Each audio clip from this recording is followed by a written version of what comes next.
are celebrities, people that are loved, admired. And when you love someone, you barely scrutinize the things they say. You might, if you're not careful, you might think everything that they do or say Everything they do or say is is right. right. Yes. So, you know, you have people that have a lot of people following their trends and the things that they are saying without necessarily thinking through whether this particular belief system or information is good for me. You are good at singing. Yeah, but that is not what you actually want to do. But because they've seen you sing maybe a couple of times and you are good at it, so they think that since you are good at it, maybe you should focus on it. Meanwhile, that is not what you want for yourself. The door that I see that leads to self-knowledge is being locked to so many people because of social media.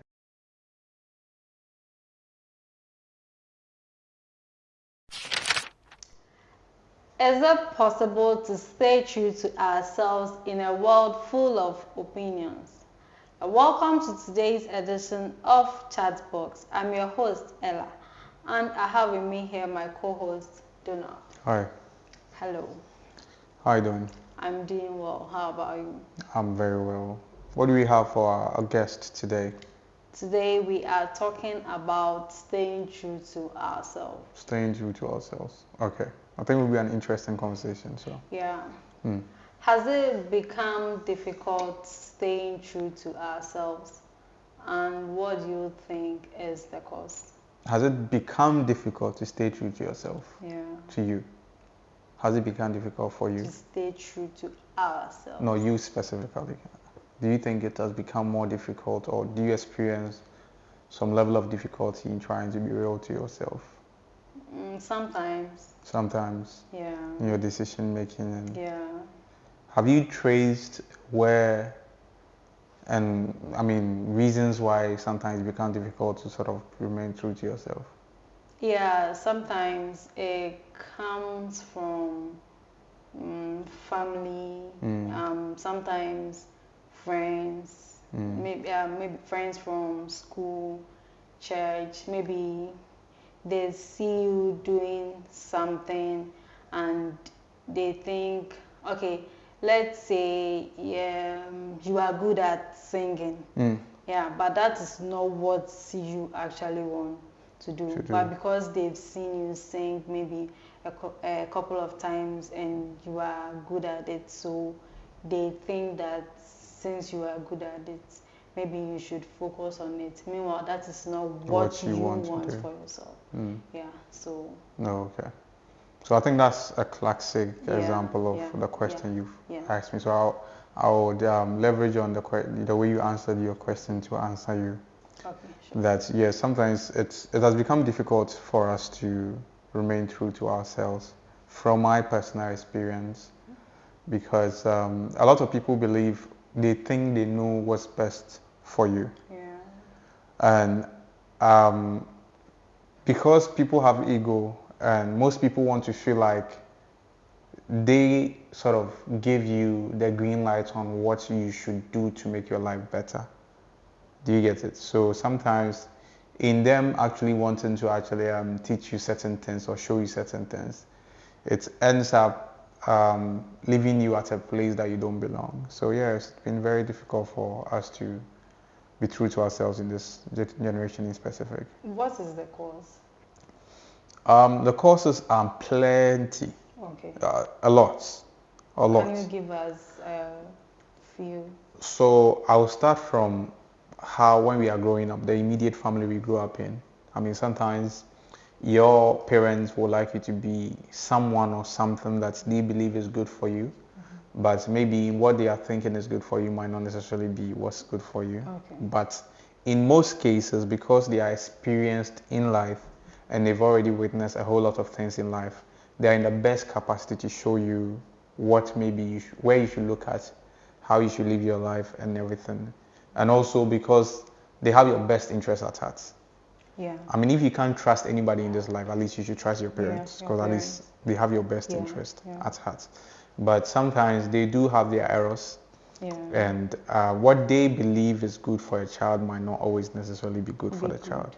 So a cause might be a parent, Okay. Sometimes it can be siblings, older siblings trying to teach you what you should do with your life. And it extends to school, family, community, elders, community, family, extended family, uncles, aunties, and then it comes to the almighty social media. Okay. So it has become very imperative. It has become imperative for us to actually, the first thing that a human being right now in our world we should look out for is to find a way to create a very, very, very, very formidable, solid self-discovery path to discover yourself, to really get to know yourself, who you are, and what you stand for. Okay. I think the part where you said older siblings trying to tell you what you should do with your life. Yeah. Someone might misunderstand it, so I think you should explain it So a bit. older, If not, maybe a teenager might just mistake it yeah, for. Okay, yeah. so naturally, sometimes when you are young, there's a lot of things that you're naive about. We've all been young before. There's a lot of things that when I was younger, obviously my mind wasn't really matured. That's why even in the constituency, you have to reach 18 years before you can actually be considered as matured enough to vote. Because I mean, when you are young, you are still going through the process of becoming. So older siblings should be able to teach you certain things because they also have your best interest at heart. So sometimes they might teach you to do something. So it's not like consistent what they teach you is the wrong thing. No, they have your best interest at heart. But in cases whereby sometimes they are also humans and they will try to tell you to take a career path, do this, but it might not necessarily be something that you are designed or destined to do. Okay. You know. Okay. And sometimes through them the habits that they show in the house, you know, even though we are siblings, everybody has a way they do their thing. Okay. So maybe you might end up being influenced by an older sibling's behavior. Yeah. That might not precisely be something that you should be learning. You should be learning. Do you get it? Yeah, I get it. But if instinctively you feel like this is something that is not me, okay, and it's a positive thing that you feel like you should retain within yourself, I believe that certain things we shouldn't allow outside influence to influence us negatively. That's what I'm talking about. I hope I'm clear. Yeah, you are clear. What does it mean to stay true to yourself? Staying true to yourself is like, you know, you are Ella, and Ella stands for this. Morally, emotionally, in terms of relationship with people, the kind of people you want around you, the kind of circle you thrive in. I think to put it in context, everything that we are doing in life is basically we are all trying to grow, to become someone or something bigger than we already are. So when you know yourself, it means that you know the places, the things you will do to sort of help you to evolve. Okay. The people that you should mingle with. Somebody might be a friend, might be a colleague at work. Maybe you have a business relationship, but maybe there might be aspects of them that you might not necessarily want to learn. There might be parts of them that you don't want to learn from them. There might even be somebody you admire. It can be your boss. Maybe there's an aspect of him. The fact that he is your boss doesn't mean he's an angel. Yeah. There might be a part of him that you might not like. But it's up to you to decide where you draw the line between the business aspect of what you have with him and where you draw the line between your personal life. Okay. So that you don't end up earning or learning certain things that is going to affect you negatively. Okay. And you can't do that when you don't know yourself. Okay. Yes. Okay. Yes. Okay. Why is it important to get to know ourselves? What I think knowing yourself helps you a lot with is career path. When you know yourself, especially in this world, everybody is trying to teach you what's right. Not that it's precisely with a malicious intent, but it's like people think they've done things that worked for them. Okay. okay, I did this and it worked for me. So in our mind, it must work for you too. But life doesn't work that way, and I'm sure you also know that it doesn't always work that way. Yeah. So we have a lot of people on the media that are giving a lot of advices based on what worked for them, but most of them might not work for everybody. Okay. And sometimes we barely add maybe precautions to the advices that is out there. So knowing yourself sort of helps you to navigate the path that is actually for you in terms of career. Okay. Is it only in terms of career? No, not necessarily career. Almost every aspect of your life. Relationship. When you know yourself now, you become more real. You become authentic, and you don't tell unnecessary lies. Okay. You don't lead people on.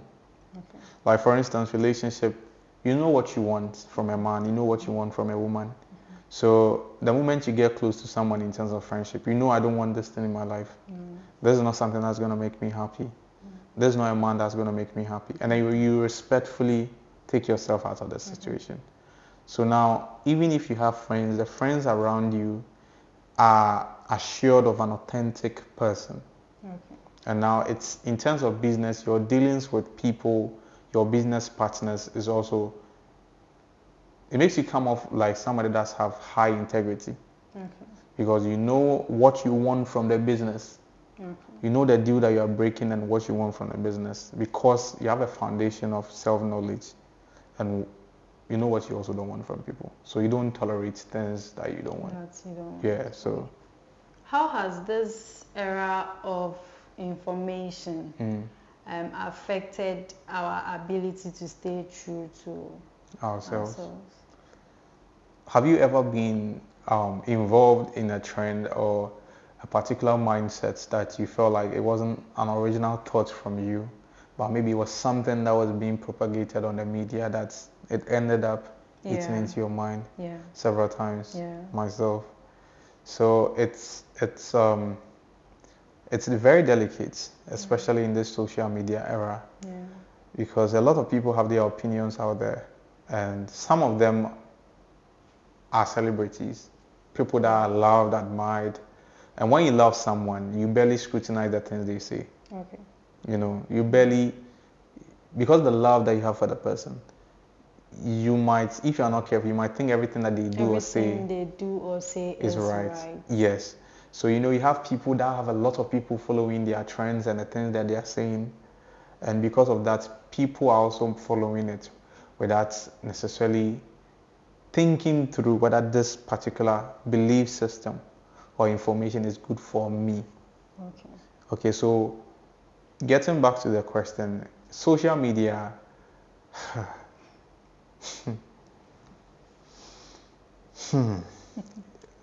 I think the emergence of social media has really done a lot of damage, okay, to the mental faculties of most of us. How? You know? Yeah, because I mean, you can only know yourself when you sit down with yourself to examine yourself in relation to your life. Okay. So you can actually sit down and then go as far back as when you were young, and then trace some of the things that you've done. I mean, chronologically, like step by step. Okay. And then realize, you can even trace the kind of friends you've had, the kind of decisions you've made. And you realize that you can see from the decision you made and how you were feeling at particular times that this is me, this is what I like, this is what I don't like. But those things can only happen when you self-examine a lot. Okay. But look, we are always with the phone. We are all addicted. Most of us are addicted to phones. Most of us. So leaving the phone down for even a few minutes, it feels like you are missing out from some fun. Yeah. And they go and pick it. So it's very difficult to find someone sitting down and then reflecting, consciously reflecting on things, life, everything. Because the small minutes, there's a notification, you have to pick up the phone. So I think the door that I see that leads to self-knowledge, or let me just put it, self-mastery, is being like locked to so many people because of social media. Okay. And I don't know whether the future will be better, but it doesn't look like it will be better. It doesn't look like it will be better. Because now social media is expanding, it's growing, and then we have more engaging content coming up. Content creators are finding more compelling, interesting content to put out. People are finding more, even the social media owners are finding more engaging content, ways to present their content to the consumers to capture their attention more. Okay. Yes, so it's delicate. Okay. What do you think are some of the benefits of staying true to Oneself. yeah. Some of the benefits of staying true to yourself. Imagine you have a friend, and then you know that this is a friend that I can count on. Okay. You know that when this person say yes, it's yes. You get it? Yeah. Imagine you have a boss Okay. that you know is a boss you can count on. When the person promises you something, you don't have to second guess it. No. Because his track record of reputation of saying what he does is very high. Okay, imagine having a parent that is honest to you. Okay. You know, I can count on my mom, I can count on my dad to sort of always come through for me because he is this person. And I don't have to second guess on his personality. Okay. You get it? Yes. Yes. That right there. Yes. You don't have to second guess. Okay, imagine having leaders in a country that you know they are true, like in terms of integrity. At least they say what they do and they do what they say. Okay. That's at least in your immediate environment, that makes it a better place. If you extend it to the world, that makes it a better world. So if we learn how to be true to ourselves, we are not only going to be good within ourselves, right? Because the moment you are true to yourself, there is peace that comes with it. Okay. Because when you are true to yourself, from my personal experience, you don't tolerate things that will irritate your spirits. You get it? You don't pretend to like things that you don't like. You don't like. So there's always this like mental clarity, free spirits attitude that you're working with. Okay. Okay. And then the people around you will see and appreciate the energy that you bring on board. Because you are authentic, you are real. Okay. And they can rely on you. Do you get it? But if you don't know yourself, you can say something today, tomorrow you'll be saying something else. Yes. Because maybe you said something today and then you went to discuss it with someone and they gave a different opinion. So the next person you talk to, you are telling the person Something else. different. Or maybe you can even promise something someone. But because you don't know yourself, you don't trust what you've promised. So you go and discuss it with someone, and now the person gives you a different opinion. And to the person that you've promised, you are not doing what you promised, and you are doing something else. You don't have integrity. Now that person will take you as you are not an honest person. It will break the relationship with time. If not there, with time, if the person realizes that you are not true to your words, your A is not your A, your B is not your B, eventually you realize the relationship will start breaking apart. No matter how. Even if it's a business relationship, you have to be honest. You get it? Yeah. So being true to yourself, personally, if you ask me, I think it's the first thing that every human being should work on. Okay. Yeah. Being true to yourself is very important. That brings us to the end of today's edition of Chatbox. See you next time. Bye.